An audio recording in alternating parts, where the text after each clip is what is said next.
Hi everyone, thank you for joining. My name is Krista Gallegos and I am part of the Latinx Film and Media Association at USC. We are also known as LatiFam. We are a relatively new new club that's joined with SCA to host this event today for Mucho Mucho Amor.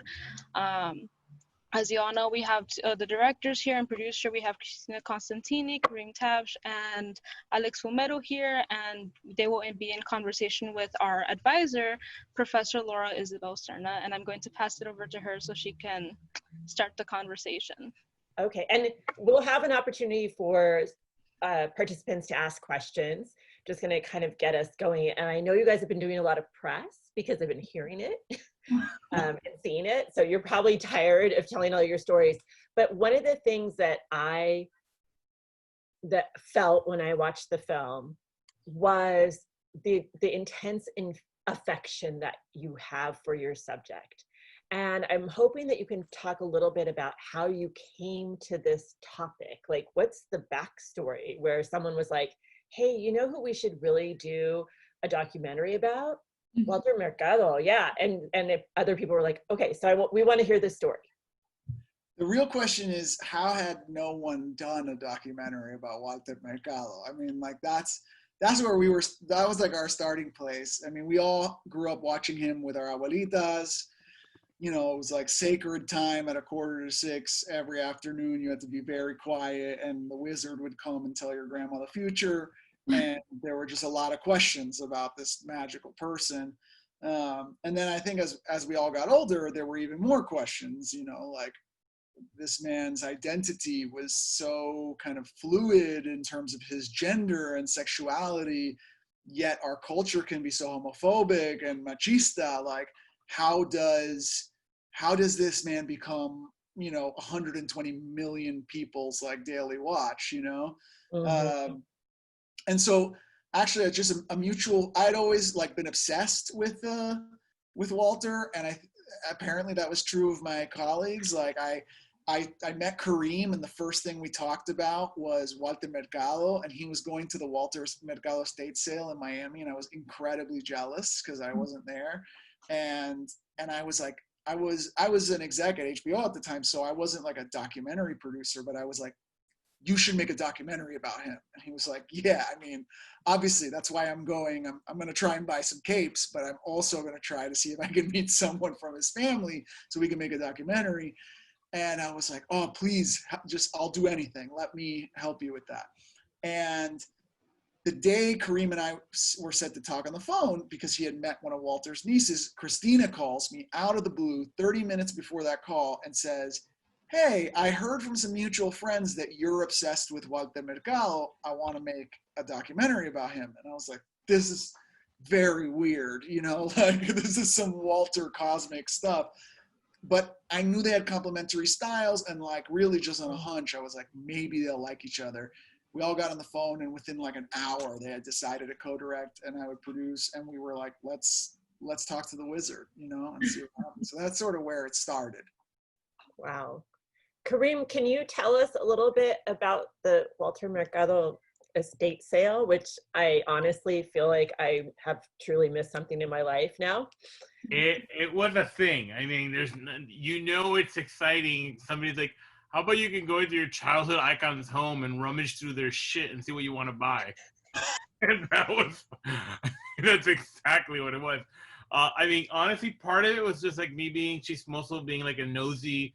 I want to like rummage to see what this Walter Mercado, what kind of cereal he has. And the other part is like, I would love to buy a cape. The funny thing is, it was also kind of like a get together of like everybody I know in Miami happened to have gone on their own. And it was like, oh, hey, because we were just so obsessed. And one of the things that stood out to me is that everyone was, I wouldn't say everyone, but like 80% of the people who went were my age. And that was a real surprise. I was like, and the ones who were like dropping serious coin were all my age. And I was like, I could not afford one of the capes, for example. But these other people who I was actually honestly also surprised that they could afford it, bought capes and pictures and furniture. And it was just like was really interesting. And I mean, that stayed in the back of my mind. But it was, it was his apartment in Miami, which he'd kept for like 30 years. It's kind of very Walter, and the building was like very 70s. It had like a central atrium where all the apartments were around, and then it was like white tile floor, which is very South Florida, but then antique furniture on top of the tile floor, and it was a weird kind of, such a weird mishmash, but also perfectly made sense that it was Walter's apartment. So, and there I had the chance to meet his niece Danette, who was a realtor and was kind of overseeing the estate sale, and I introduced myself, and then I went back 2 days later, because last day of the sales when you get the really good deals. Yeah. So I went back on Sunday, seeing if anything good was left, and I had an opportunity to kind of talk more with Danette and explain to her the vision of, like, not the vision, really the idea, like, hey, I'm a documentary filmmaker, I'd love to make this. And she said, I think my uncle might be open to that. Let's stay in touch. And we exchanged information, and that's how it started. So maybe you and Cristina or anyone can describe what it was like to actually make the film, because I got the sense that there were a lot of supporting cast members, right? Like the nieces who have their own personalities, and his assistant, and etc. So maybe you can tell us a little bit about what that process was like.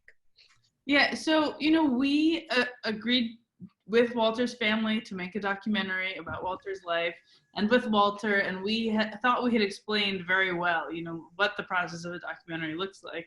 But then we showed up on the first day to shoot, and Walter asked Kareem, I remember, when he was going to get his script for the day. And we were like maybe they wanted a production plan, and he was like, no, the script, which tells us what we're, the scenes that we're shooting. And it was like, oh no. So, and we really started at square one, because he's been in front of the camera for 30 years of his life. He's a superstar. So he understood the camera so well. And he also came up during a time when you couldn't waste tape. Everything he shot basically was televised. So he thought everything was going into the documentary. And so when we were like, no, we just want to film you like doing what you do, read, and you're like, real. or putzing around his house.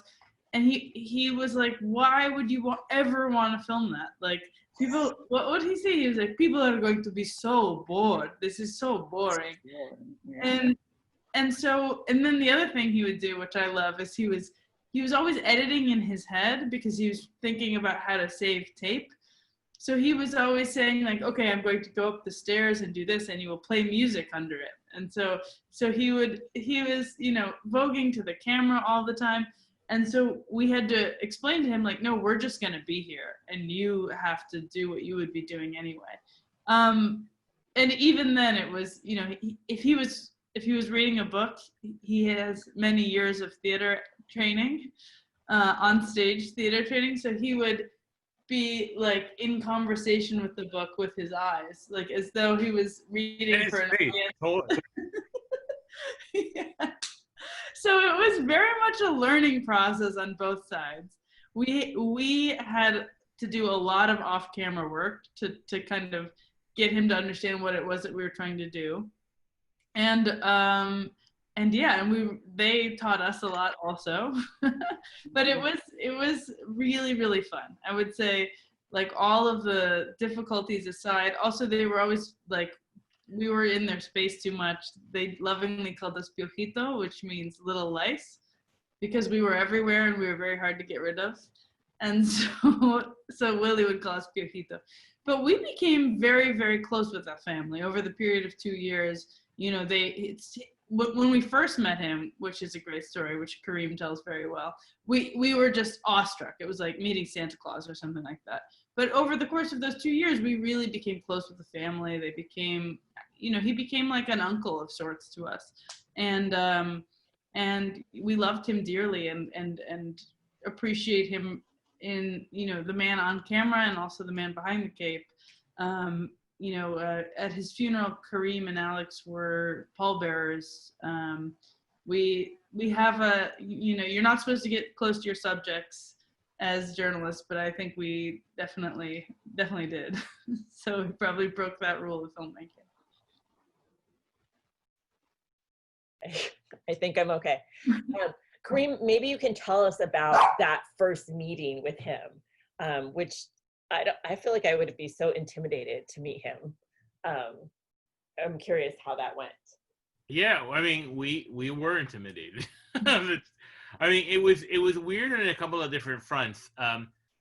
Cristina and I met in person for the first time the night before we met Walter, like in Puerto Rico. So we were in this place that we'd never been to. We had never met each other, and then we went. Three of us went to Walter's house. So Walter lives in the suburbs of San Juan, in this neighborhood. Kind of, it must have been like a Tony neighborhood in like the 80s, but it's certainly seen better days. And it's like kind of mid-century-ish track houses, like house. Oh my God, very clearly this is where Walter Mercado lives. It's like this yellow and blue Moroccan villa in like smack in the middle. You're like, that's Walter's house. And I think that already, just seeing the house got us excited, because we hadn't seen anything like that, like where we were. And Alex has a video he took on his phone just as we're getting out of the car. He goes to Cristina. He's like, "Where are we?" She's like, "We're at Walter Mercado's house." And that just like whispering moment of like, this is crazy. Yeah. We go inside. We meet Willie. We meet Wilma, and we meet his nieces in their office space. And then they take us upstairs to living room. Walter has kind of various sitting areas in his homes. And the most relaxed living room has leather couches, but it's sunken in about 3 steps, 3 feet from the main living area. It's about 3 feet down, and it's jam-packed of books, religious iconography, pictures of James Dean and Rita Hayworth, and like Virgen de la Caridad, and it's like all mixed in, and it's very weird. And we're sitting there, we're talking. We probably were kept waiting for about 40 minutes or so, making small talk, and all of a sudden, you just hear, "Kareem, Cristina, Alex," and you turn around, and there is Walter, dressed in head-to-toe white linen, a gorgeous mane of hair, and these gold Yves Saint Laurent glasses, the simplest we've ever seen him, and he's in the main living area, so he's 3 feet above us. So it really feels like it's an apparition all of a sudden.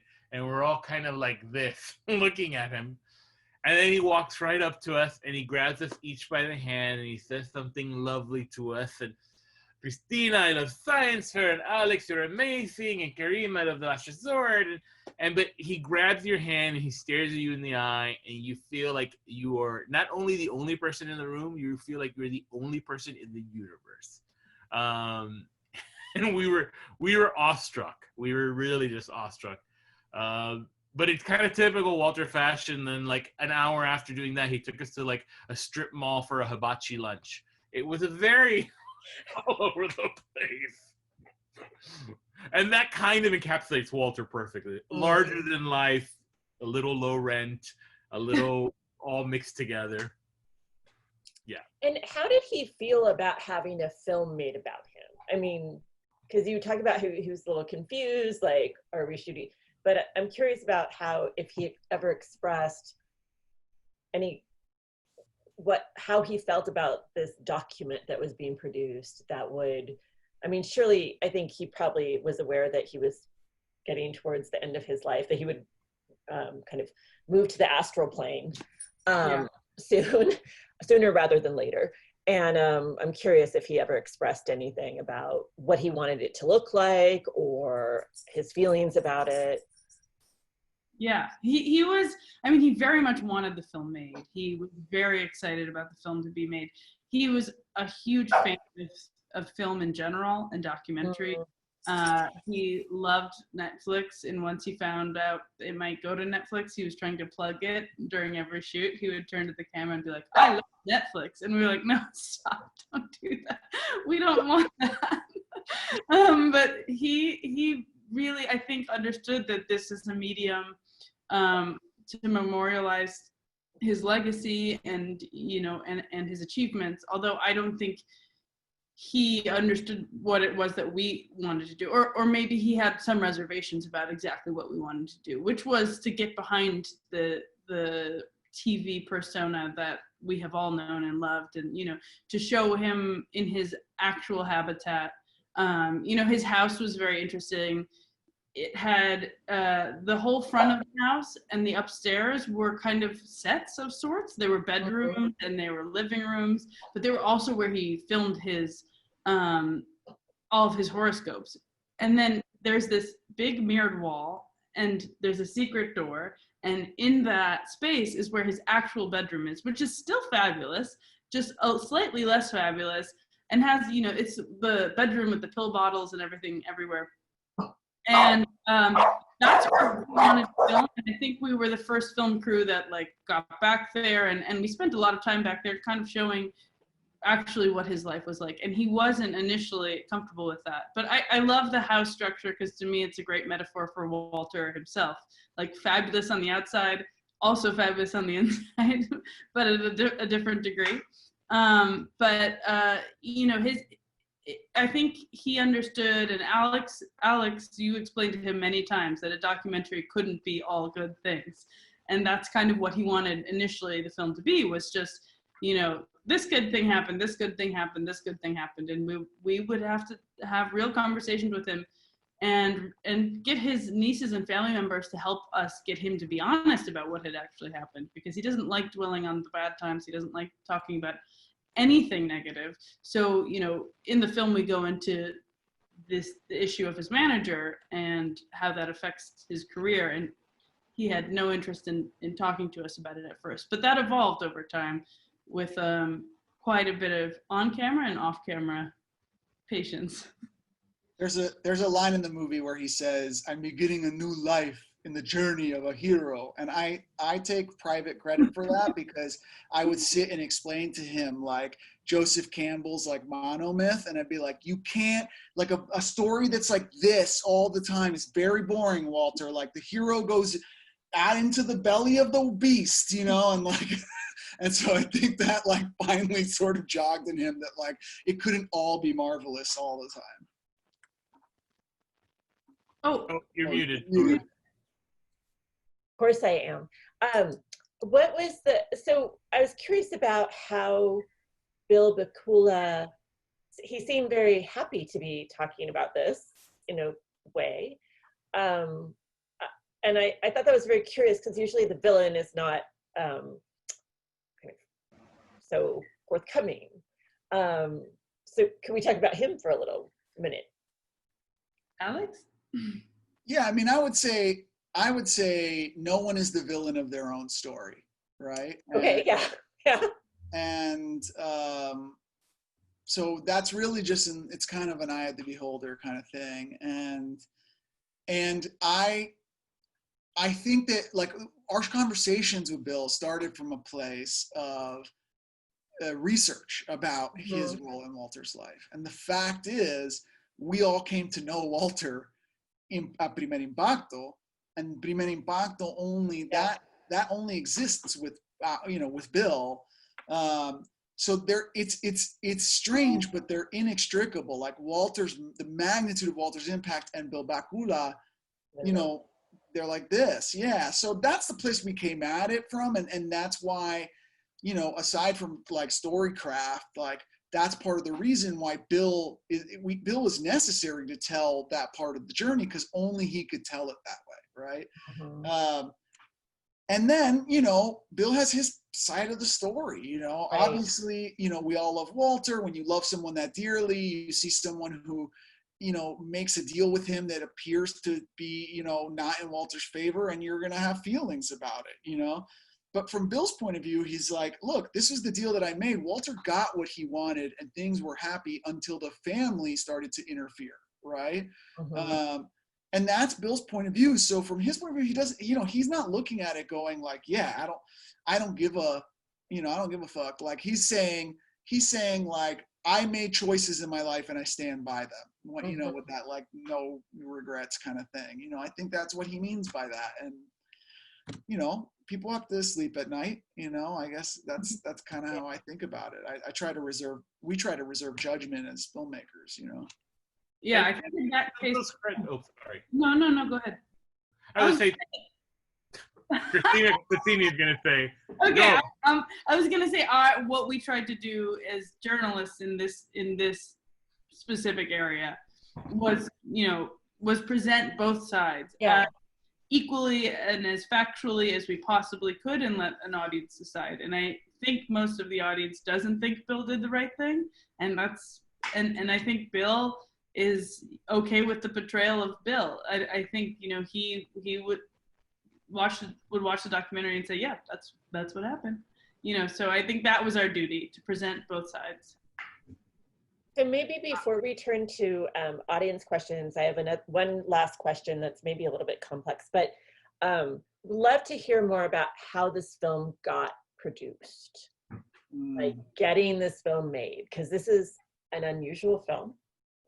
We don't have tons of films about our kind of genderqueer, Latinx icons.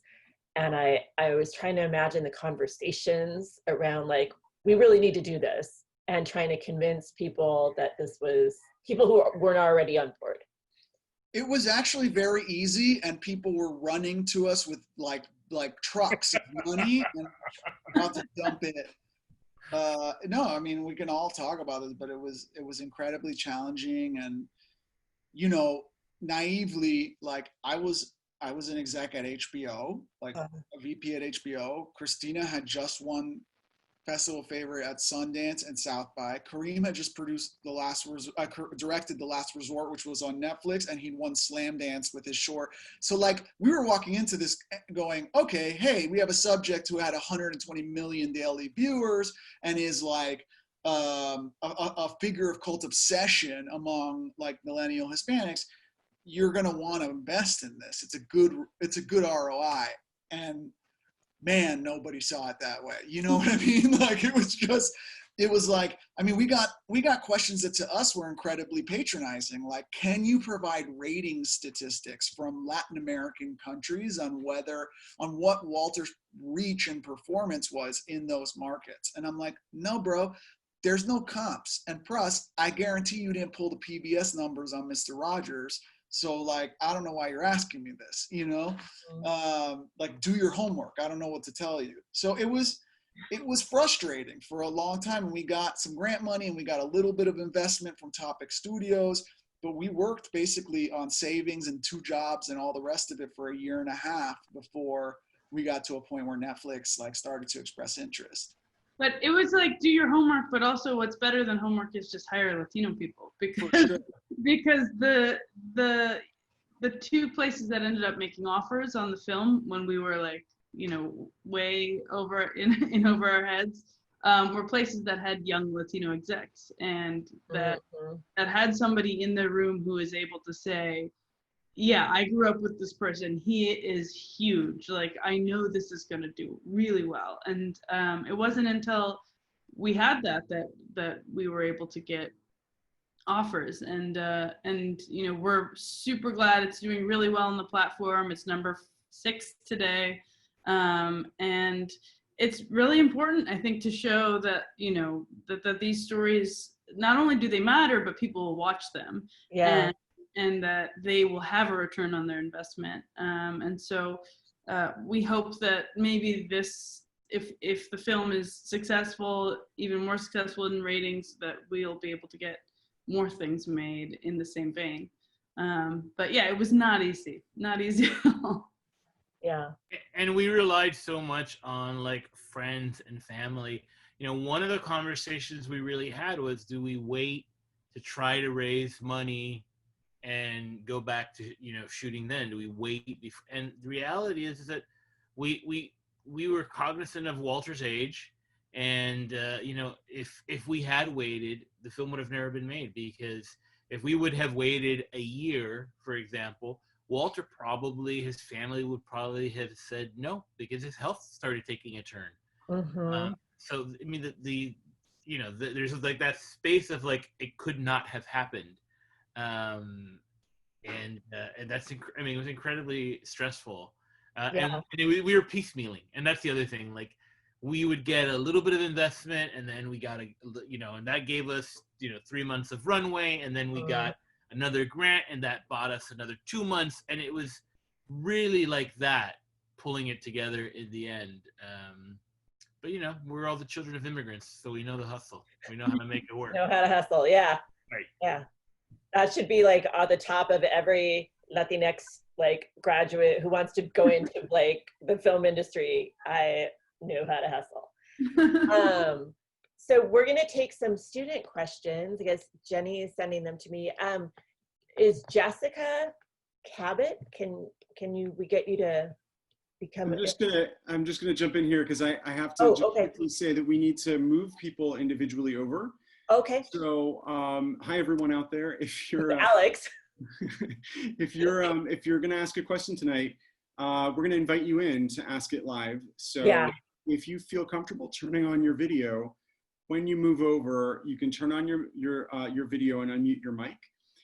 Don't worry, if you don't want to turn on your video, that's fine too. Just use your microphone instead. And so we'll start with Jessica, who is a current student. Yeah. So let me grab Jessica.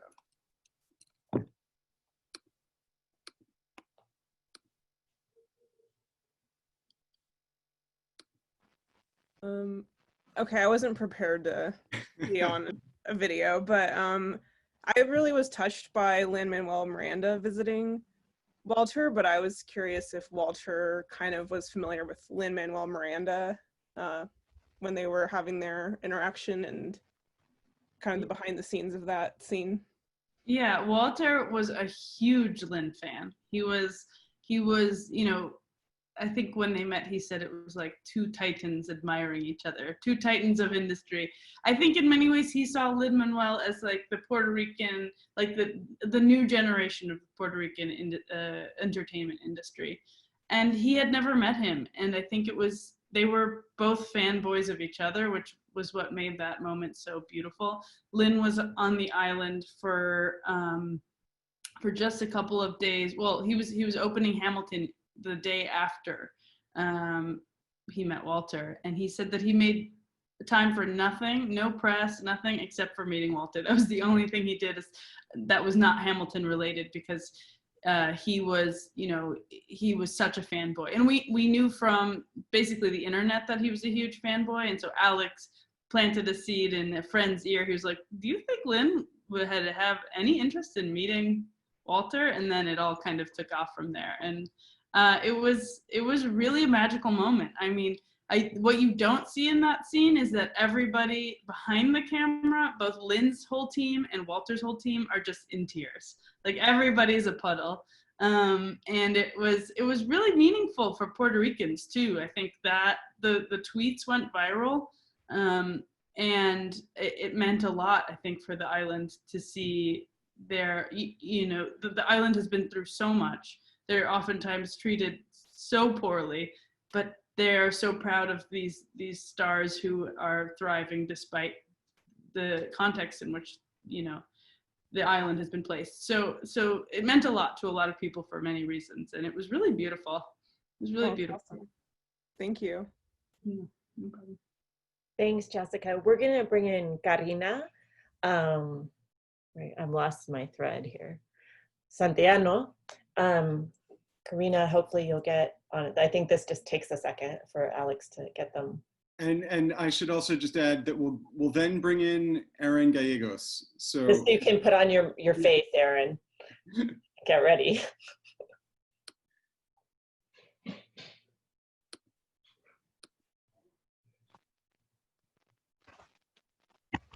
Oh my gosh. Hello. Hi, Karina. Thank you for being here.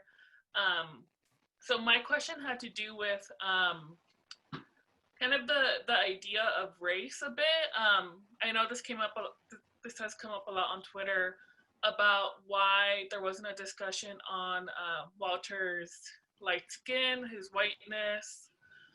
When I was watching the documentary on Friday, I noticed that there was just a lot of white Latinos on, you know, him, Cristina, some of the executives. And so I wonder why the you know, the discussion of him being very extremely light skinned, European features didn't really didn't make its way into the film. Because I was thinking, even though he was like gender nonconforming and had makeup and all of this, his whiteness probably helped. So I was just wondering kind of what your thoughts were on that. Mm-hmm. Thank you. I think that's a great question. And it's a fact. I mean, Latino media historically has been overwhelmingly centering white faces. I mean, this is just a fact, and a deeply unfortunate one. It's something that we did contend with when making the film. It's challenging when you're making, you know, I'll say it's challenging when you're telling a story, right? And you're trying to center different subjects, and you're trying to lead your audience down a narrative thread that is coherent and makes sense.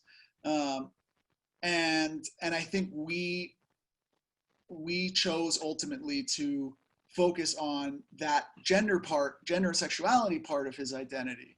That wasn't a choice because we didn't think the other thing was important, but rather a decision that was made in order to communicate most effectively within the time frame that we had. That said, those conversations you're talking about on Twitter are incredibly important, and we're so glad that they're happening. And I don't think there should be any we don't think there should be any sense that to have those discussions and talk about not only how Walter was building off of the traditions of Black and Indigenous cultures, but also that he had privilege, right? That he was able to enter spaces both professionally and literally through the screen, right? Because of his white complexion. There's just no doubt.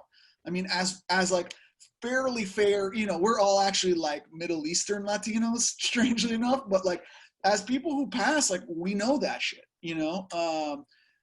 So I'm glad that that's coming up. I'm glad you're asking it. I'm glad that people are talking about it on Twitter. We want to center that conversation in an ongoing basis, you know, and totally bring it up. And I don't think it eats away at his legacy at all. If anything, it just brings up, you know, we need more Walters, but we need Walters from every shade. You know what I mean? We need Black Walters. We need Indigenous Walters. We need Asian Walters. You know, we have Asian Latinos, and a lot of times that's forgotten. You know, so I don't know if Cristina or Kareem have anything to add, but that's sort of, I think, our point of view. Yeah, I think it's an incredibly important issue. You know, there's this Twitter backlash to those threads that's like, why are you complaining about this? Like, we love Walter, and I think Alex is exactly right. This is like, our histories are complicated. Even the people we love have come up in very complicated situations where there are power structures that dictate their success. And I think it's incredibly important, especially the conversation of race, because, you know, one in 4 Latinos are Afro-Latino in the US. If you turned on Univision, if you turned on Telemundo, you definitely don't see that. And so, no, I think the conversation is incredibly important, and we talked about it a lot. And ultimately, we decided to center this on the questions of his gender and sexuality. But I really appreciate the question, and I think I would really encourage everybody to read this. Alex and Kareem and I tweeted about it, the thread from the professors on the context, the spiritualism and its relationship with race on the island when Walter was coming up. Yeah. I'm muted. Story of my life. Thank you, Karina. Hopefully we'll get Aaron in here. Aaron, do you feel comfortable turning your camera on, Aaron, or are you Hi. Oh, here you Yeah. I wanted to ask what sort of the family's reaction, and maybe since you mentioned that by the end of the filming of the documentary, you guys sort of became part of his family in a way. Has been the reaction to the documentary, just especially because of the timeline, since towards the end you mentioned that he died in November, sort of what the sort of reliving his life and his legacy, sort of what was the reaction of you guys, obviously the impact that this project has had on you guys and the impact that it's had on the people that were close to him. Yeah, you know, the timing of it all is serendipitous. We and odd. We got we got an extension to submit our cut to Sundance. So we finished the film and submitted it to Sundance on November 1st, and Walter died on November 2nd, which is, you know, some kind of cosmic moment. But it was, you know, that process from there on was all very much an emotional roller coaster for everyone, ourselves included.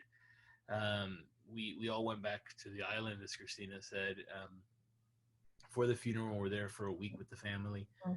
And then we got it to Sundance. And then it was the rush to finish the film and the excitement that we were going to get it to Sundance. And then the film premiered. I think our premiere was the 23rd, and the family and Willie and Wilma came to the premiere, and it was 2.5 months after his death. And, you know, Walter, as we say in the film, Walter did not like talking about death. He just didn't focus about death. He also didn't plan for his death, and he wouldn't participate in any plans for his death.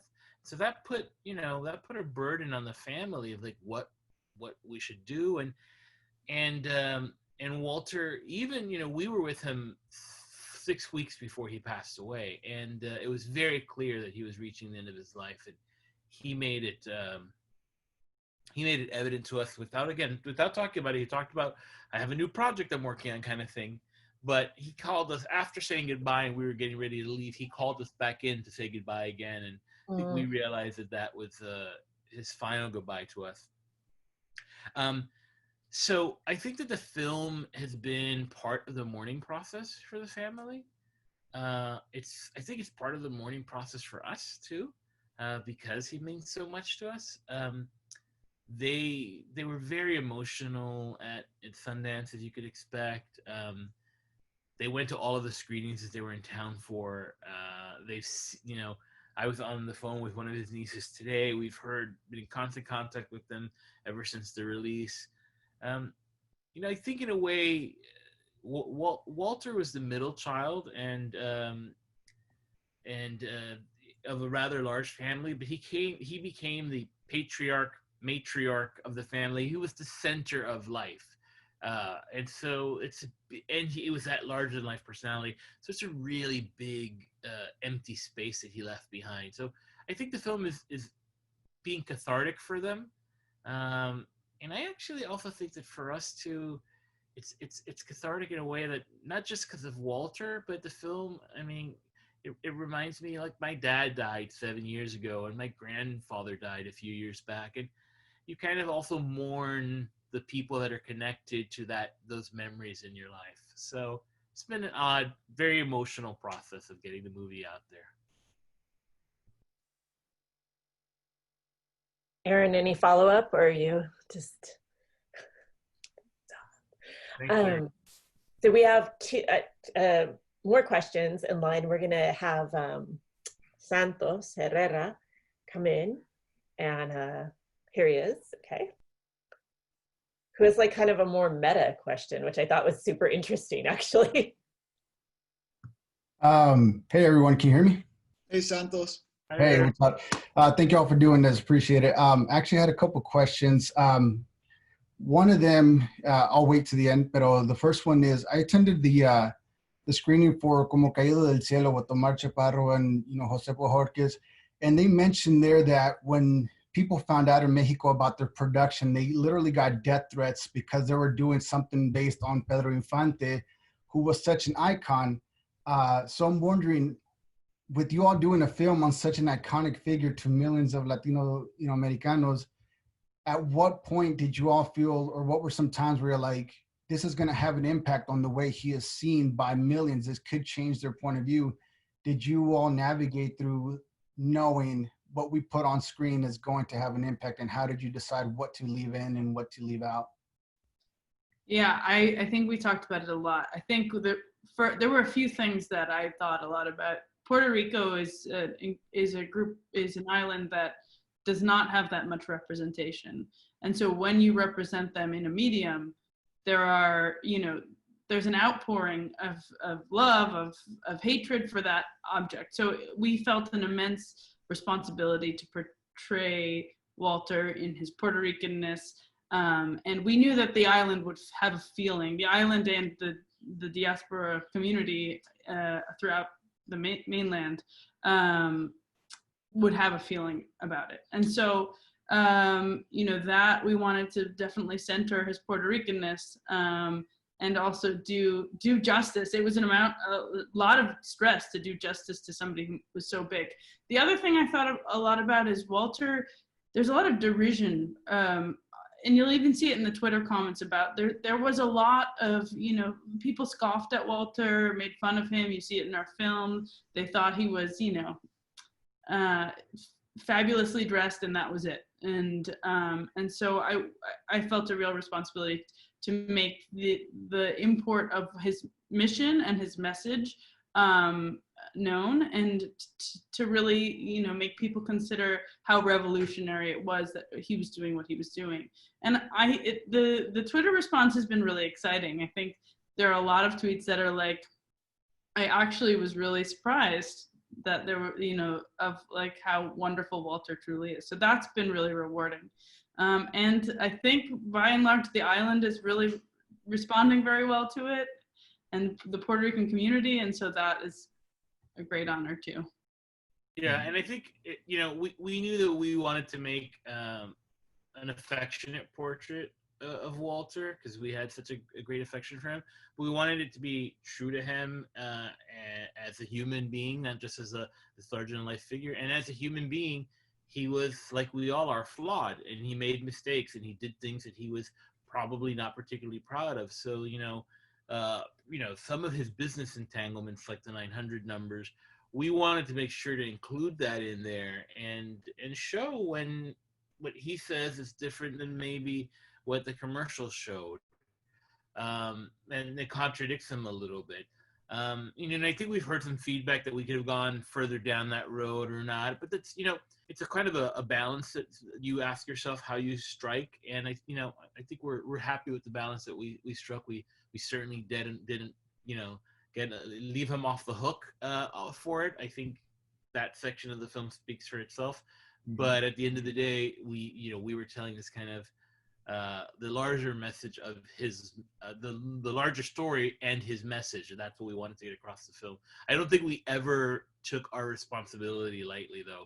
We talked a lot about, like, y'all know, like, people can hate us if this, we get this wrong, we'd be hated. There's cities we will not be able to go to. So it's because of that. I think it's one of the badges of honor in it being out, is how well received it's been by Latinos, because that, we wanted it for the world, but we wanted our gente to really get it. Right. And then my other question I'll ask, just because I think it can benefit a lot of filmmakers listening now. You mentioned there was a point where you felt like you needed to move forward with the movie, or you may lose the chance to finish it or lose steam. COVID is a big thing. I'm gearing up to produce a doc right now. If you had to finish this documentary or do this during this time, what are some techniques or the ways you would have approached it given the circumstances? Loaded question, I know, but. No, it's a great question. Yeah, I have a production company, and we're have stuff that's actively in production and that I'm not really involved in, but watching it from abroad, it's like everybody is innovating very quickly. And I think a lot of people are relying on screens. And so, you know, I wonder if there would have been a digital aspect to kind of our storytelling. Walter is not very good at Skype, but I think that's also adorable. And actually we had a scene where he was Skyping in, and that was really cute. And I would play, if I had this limitation, I think I would play that up. I would play up the kind of cuteness of Walter dealing with technology. But I think we would also rely on local crew as much as we could and make sure people were getting tested, you know, before they saw Walter quarantining. My friends who are out in the field are quarantining with just each other.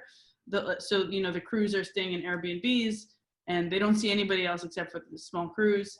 But I don't know. I think these things are changing all the time. And of course, like the health of our subjects and the health of the people working is the most important thing. So yeah, it's a very difficult time to be doing it, but. I would also just say in general with any project, I think that the attitude of like, there's almost always something you can do, right? So like trying to turn your attention, even if it's like a minuscule part of the project, like constantly sort of being active in one way, shape, or form on some piece of it, like it will help you down the line because it will keep you motivated, you know, and it'll keep you focused like in story. But I do have to just double down on what Cristina just said. Like I'm working on another project and my co-directors on that project are also journalists who go out in the field, and they just spent like the last 2 weeks surrounded by people in Arizona who may or may not have been infected, where 1 in 4 people are infected. And now they're having to quarantine separate from their partners in like Airbnbs for 2 weeks and can't get tests. Like they're driving around town all over the place to try to get a test. So we also have to like weigh as artists, like how worth it is for me to put my life and the lives of people around me like at risk for this thing. And is there another way? Mm-hmm. And you know, and I think that, you know, necessity is the mother of all invention. Like the fact that it pushes you up against the wall can be a good thing. This is not a apples to apples comparison, but you know, in our filming, there was a trip that we had arrived in Puerto Rico, and I got my phone and I had a voicemail from the family that Walter was not feeling well, his health had started to decline, and he wasn't going to be able to shoot. And we were, you know, I mean, you can imagine how we were. We were all there. It cost a lot of money. And we were able to, we took that opportunity to lean into Walter's house and to shoot his house and to shoot the beautiful shots of the capes, the mannequins and the house. That is honestly, I think for Cristina and myself, we've talked about it, some of our favorite parts of the film came because this other thing could not happen. Like we couldn't film with Walter, but we could not lose a day. And now what came out of it was these beautiful things. So I say that to say that, you know, it is a really challenging time, but it, you know, it might force you to look at things and look at the other options that weren't as in your face obvious and lean into those. Lean into those, because if the most important thing is to keep moving it forward, as Alex said, doing it safely, of course, because, you know, you want to make many movies. And you want everybody around you to make many movies. And so let's make sure everybody is healthy in order to do that. Thank you. Appreciate it.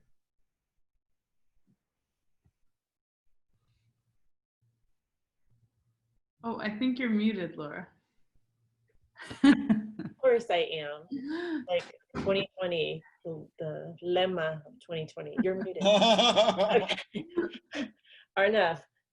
Hello, hi. Thank you for the movie and for being here. My question was, did Walter help you learn anything about yourselves, or maybe making the movie, did that process help you learn anything about yourselves that you didn't know before? Question.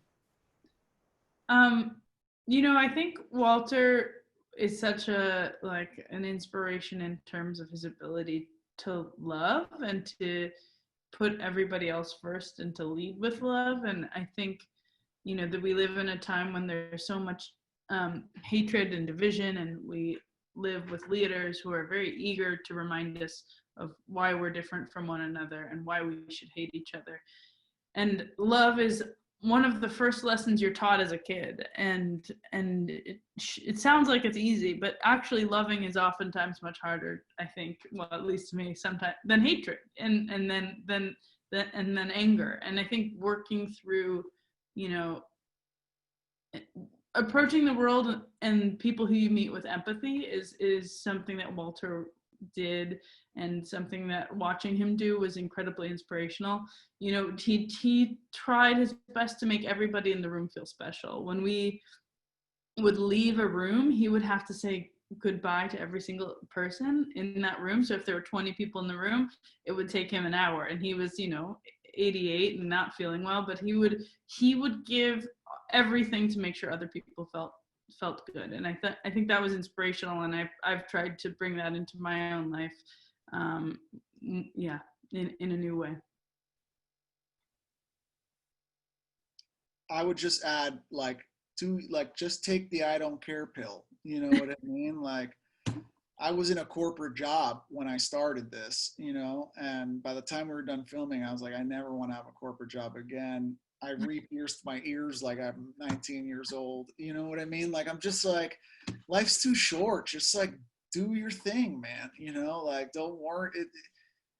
There's always going to be a hater. There's just always going to be a hater, you know? Yeah. So do what makes you feel good and sleep at night, you know? Yeah. And I mean, I would add, I mean, it's so hard to pinpoint one thing, because I felt like I always learned so much from Walter. You know, for me, my experience when I first saw Walter was those memories are very inspiring. It was the first time as a young queer kid, like in the suburbs of Miami, that I saw somebody that was different. I might have not known I didn't know maybe what queer or gay was at that point, but I knew that I was different. I wasn't like everybody I was around. And all of a sudden, Walter came on TV, and he looked the way I felt. And that's incredibly, in and of itself, is incredibly powerful to like see that somebody could be seemingly very successful, seemingly very happy, and beloved. And my family loved him, and if they loved him, maybe they could love me. And so, you know, that always, honestly, that always stuck with me. And I got the opportunity to tell Walter that when he was alive. And in that way, I think that was the same thing I always walked away in. He was just so unabashedly himself all the time, and at peace with himself. Like, he had issues, but he was at peace with who he was and his legacy, and he was always ambitious. That was the thing I really, you know, even if it was just as a way of getting himself to feel better. I mean, and he'd be like, "Oh no, I'm working on a book," which he was working on. Next month, I'm going to go to Colombia. That part was maybe a little delusional, but the idea that I'm going to do these other things, you know, like I'm going to keep doing, and it's not that it wasn't enough. It was that he loved it so much that he didn't want to stop doing it. And I totally connected to that ambition. So I think that those are the things that I took away from him. Yeah. And his work ethic. I would just add, he was one of the hardest workers that I've ever met. He, you know, even when he was frail and in pain, he would push through. And I don't know, he was, yeah. I'm a kid of an immigrant. I think we probably all are. You know, I respect a work ethic for sure. Yeah. Thank you. Especially considering that in recent news, there's been a lot of people passing away, especially in entertainment as well. So thank you for your movie, and the fact that it came out in light of Walter's passing. I think that's also been very helpful for a lot of people. So thank you. Thank you, Anna. Thank you, Anna. We have time for one more question, and I think this is going to be Rosa Navarrete. Here she comes. I like this, bringing the question, the person posing the question onto the panel. We get two. Our special guest. That's right. This is my friend Rosa Navarrete and her son. Oh, so cute. Isaac. Sorry, I did not know we were going to jump on. I was really curious. It's a playful question, just to alleviate since it's almost over. What's the story behind the Easter egg, Alex? I think there are various Easter eggs. The one you're referring to is the Walter Ken doll, which was like a favorite item that we found. Kareem, do you want to talk about like your careful art direction of the Walter Ken doll? I noticed it on our first trip. It was in Walter's office, which was jam-packed with stuff everywhere, but it so stood out because it was like a generic Ken doll that somebody had made a replica Walter wig for, like a whole little Walter outfit and wig. Not wig, excuse me, cape.